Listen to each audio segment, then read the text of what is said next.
timsiredwines.com 07850329111. Holding a wine tasting at home. We have written this short guide to help you get the best out of Tim's online tastings, which accompany the online tasting mixed cases and extra bottles he supplies. The guide is being written as we slowly emerge from lockdown, so we assume you may be able to host up to 6 people for a tasting outside, or indeed inside if you have that many people in your support bubble or are meeting up with another household. We are not making specific recommendations regarding how to maintain social distancing with people not in your household or support bubble, but suggest you keep glassware and any food portions separate. Pouring wine is probably the biggest challenge, and some cleaning wipes or hand sanitizer would be a good idea if you are going to pass the bottle between people so they can self-pour. We know that many people have been enjoying our online tastings together via Zoom or FaceTime. Other online meeting options are available. How to decide how many bottles to serve? It all depends on how many sessions you want to spread your tasting over. Tim's videos are structured so that he will cover each wine individually, with a break between them. He may recommend you taste 2 wines together in order to compare them. This will be advised in advance. It's really up to you whether you taste 1 or 2 wines a night, or more. You just need to bear in mind the following tasting quantities. The ideal tasting quantity is around 50-60 ml, i.e. 6 to 7 servings from a half bottle, 12-15 from a full bottle. Note that an ideal tasting quantity is a lot less than a standard small wine glass, 125 milliliters. This is because you need to be able to swirl the wine around the glass to release aromas, without spilling any, and take just a few mouthfuls, which you should savor. Some people even spit out so they can keep their senses sharp. See tasting technique below. Some people might want a second pour to check on what they think, or revisit a wine they particularly enjoy. Storing opened wine. Assuming there will be some wine left over after the tasting, there should be no problem coming back to it over the following days. Note, oxygen is the enemy of keeping wine fresh, so removing as much air as possible from contact with the wine adds time. White wines will keep in the fridge for a couple of days if the cork is put back in the bottle. If the remaining wine is decanted into a smaller bottle so it is nearly full, it should keep for a further couple of days in the fridge. Red wines will keep for 3 or 4 days, longer in a nearly full smaller bottle. Unfortunately, there's no magic way of keeping the bubbles in sparkling wine once it's open. In our experience, using a specific closure, available at any wine shop or supermarket, will give you about a day before the fizz starts to go flat. Definitely don't try decanting sparkling wine. Half bottles or full bottles. Half bottles are a good way to allow people to taste more wines in one session. A group of 6 could taste 6 wines in an evening, though there wouldn't be much left to enjoy with food after the tasting, or over the next day or so. 1 or 2 people might open a couple of full bottles on one night, and drink them up over the next evenings, doing the next couple later in the week and so on. We provide guidance on the best wines to taste together for each tasting. Other equipment. What kind of wine glass? Ideally, each guest should have 2 wine glasses, if more than one wine is being tasted, and a water tumbler. At Richmond and Teddington Wine Societies we use ISO wine tasting glasses, which are recognized internationally as the ideal for wine tasting.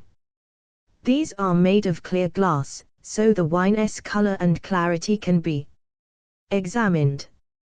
The rounded bowl and narrow sides allow the wine to be swirled, which releases aromas, while the rim, which is narrower than the bowl, helps contain all the aromas, making nosing, or sniffing, the wine easier. Their size discourages pouring too much, so people focus on sipping smaller quantities and keeping them in the mouth for longer so all the flavors can be tasted. However, any glasses of a similar shape should be fine. Avoid the lead crystal, and be careful about how much wine you pour into larger glasses. See tasting quantities above. Any other equipment? We provide tasting sheets to download from the website. If you want to use them, you'll need a pen or pencil, a spittoon if you are that way inclined. A corkscrew may be needed. A tablecloth or banqueting roll makes clearing up afterwards easier. A few drops spilled here or there are inevitable. Occasionally we suggest you taste a wine blind. See next page. Silver foil is perfect to cover the relevant bottles. Water. Please drink plenty of water during the tasting, both to clear your palates and to balance the alcohol consumption. Something to tip dregs into, sometimes called the husband. Water biscuits if you want to nibble on something. Cheese. Tim always suggests cheeses that would pair well with the wines we are tasting, but this is optional. We recommend you don't serve too many other nibbles during the tasting. Spicy tastes or messy fingers will distract from wine appreciation. How to use the online tasting. Some people like to watch the relevant part of Tim's video and then taste the wines. Others like to taste along with him. Either should be fine, but please take your time and don't be rushed. Think about what you are seeing, smelling and tasting. There are no right answers, though Tim will say what he perceives and share any conclusions he has about the wine. Wine appreciation is a very individual experience, and different people will identify different aromas in the same wine, and will prefer the tastes of different wines. If you are doing the cheese pairing, taste the wine without cheese first and then with the cheese. And that's it. If you have never been to one of Tim's tastings, we hope this will give you a good idea of how to get the most out of an online event. And we really look forward to raising a glass with you in person in the near future. Wine tasting technique. There are 4 stages to appreciating a wine, which you should go through before you conclude on whether you think it is well made, good value, and whether you like it. Appearance. Is it bright and clear? Describe its color. See describing wine below. If it is sparkling, are the bubbles big or small? Are there lots of them or not many? The best way to look at appearance is against a white background under north-facing light, but we rarely find ourselves in such an environment. The back of a tasting or quiz sheet is fine. Nose, i.e. aroma or smell. Best appreciated by swirling the wine gently in the glass, and sticking your nose into the glass immediately so you can inhale the aromas as they are released. The wine should smell clean, but after that there is a huge range of potential aromas. For some of the main ones, see common aroma / flavor descriptors below. Taste. Amazingly, most of what we taste in the wine is appreciated through our nose. Any flavors you identify when tasting are really the aroma reaching your nose through your throat. The sensations you identify in your mouth are alcohol, acidity, sweetness and tannin, plus what we call mouthfeel, the extent to which the wine seems to fill all parts of the mouth with pleasant flavors and textures. See describing wine for some more information. Finish. Do the flavors of the wine linger in your mouth for a long time, up to a minute, after you have swallowed it? Is that a nice sensation? Here is an example of how you might write up your thoughts. Blind tastings. For fun, for some, you can taste a wine blind. Not by moving your face mask over your eyes, but by disguising the bottle, or getting a friend to do so, with a bag or some silver foil, and then proceeding with the tasting as usual. So you will know, as soon as it is poured, whether the wine is white, rose, red or sparkling. Step 1. Sorted. Blind tasting is a really good way to get rid of preconceptions and identify what you really think about a wine, but only if it is approached in a relaxed way. There are no prizes for naming the wine, other than in Tim's annual blind wine tasting at Richmond Wine Society, which is usually won by the best guesser. If Tim suggests you taste a wine blind during an online tasting, he will do it with you. On the video, blind tasting is his least favorite aspect of wine appreciation. Describing wine. It sometimes seems that there is a weird vocabulary used by wine connoisseurs. In reality, it is much more simple, and most wines can readily be described by in the following way. Appearance. Hold the glass up in front of you to look at the glass in profile, and then gaze down on it tilted so you can see the surface of the wine. Ideally have a white surface of piece of paper behind the glass as you examine it. Any wine in good condition should be clear and bright, not cloudy or dull. White wines can range in color from the palest lemon to almost russet. The darker the color, the more likely it is that the wine is older. Red wines can range in intensity of red, russet and purple colors. Generally more intense color denotes greater youth. As a wine evolves, it starts to fade towards the rim. Aroma. The most important thing to remember about aromas is that people's perception of them are subjective, their noses are different and the words they use to describe what they are smelling will be different. So there is no right answer. We give some simple examples below, intended to start people off on their exploration. It is not an exhaustive list by any means, and imagination should be encouraged. Swirling the wine in the glass releases aromas, and cupping the glass in your hand will help to warm up a very cold wine, which will encourage more aromas to emerge. Look for words that describe what you are smelling. Some common ones are set out over leaf. Because people's noses and vocabularies are so different, it is very unlikely that everyone will agree on what a wine smells of, and this really doesn't matter.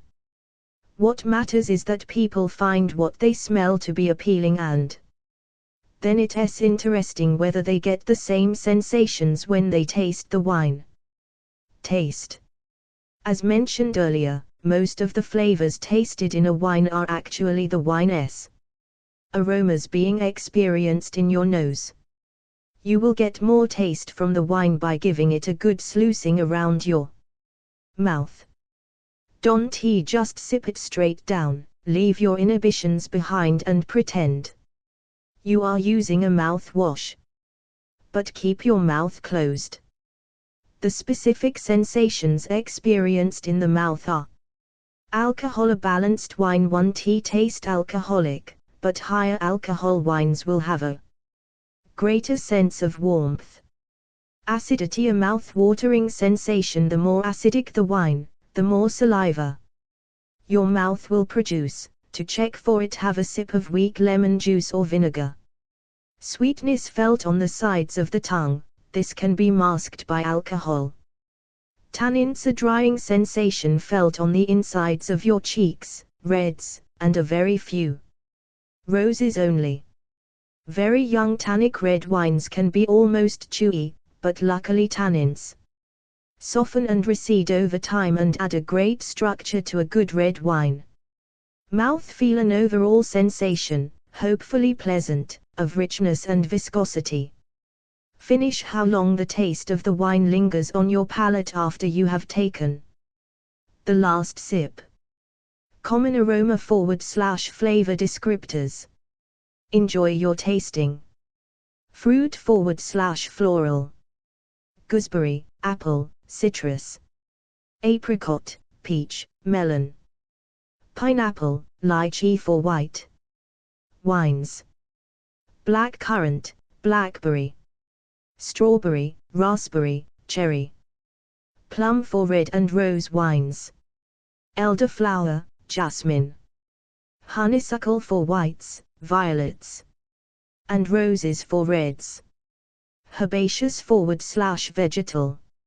Freshly mown grass, fresh.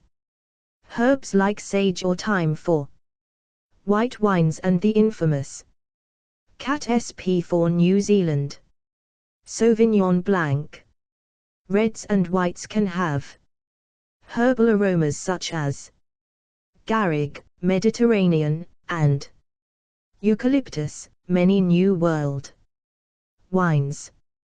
Green pepper is a famous characteristic of slightly under ripe Cabernet Sauvignon.